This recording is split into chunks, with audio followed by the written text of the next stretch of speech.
ધરોઈ જળાશયમાં 7 દિવસ દરમિયાન નવા નીર ઉમેરાયા. મહેસાણા જિલ્લાના સતલાસણા તાલુકામાં આવેલા ધરોઈ ડેમમાં 22 જૂનથી ઉપરવાસમાં વિસ્તારોમાં પડેલા વરસાદને પગલે પાણીનો આવરો શરૂ થયો છે. છેલ્લા 9 દિવસના સમયગાળામાં રાજસ્થાન, બનાસકાંઠા અને સાબરકાંઠા જિલ્લામાં થઈ રહેલા મેઘમહેરને લઈને ઉત્તર ગુજરાતના લોકો માટે જીવાદોરી સાબિત થયેલ ધરોઈ જળાશયમાં કુલ 66,168 ક્યુસેક નવા નીર ઉમેરાયા હોઈને હાલમાં પાણીનું જીવંત સ્ટોરેજ 13,526 ઘન મીટર નોંધાયું છે. જળાશયમાં છેલ્લે રહેલ આશરે 38% પાણીમાં નોંધપાત્ર વધારો થઈને હાલમાં 55.41% વધારો થયો છે.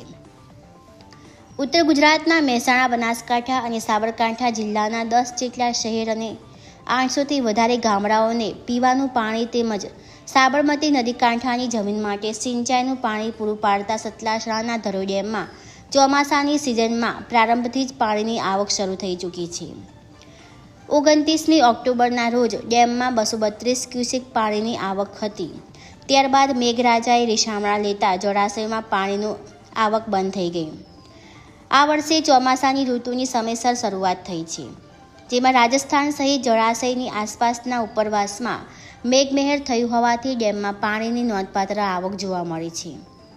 22મી જૂનથી 30 જૂન સુધીના 9 દિવસના સમયગાળામાં 7 દિવસ સતત પાણીનો આવરો ચાલુ રહેતા ધરોઈ ડેમમાં કુલ 66,168 ક્યુસેક નવા નીર ઉમેરાતા પાણીની સપાટીમાં વધારો નોંધાયો છે.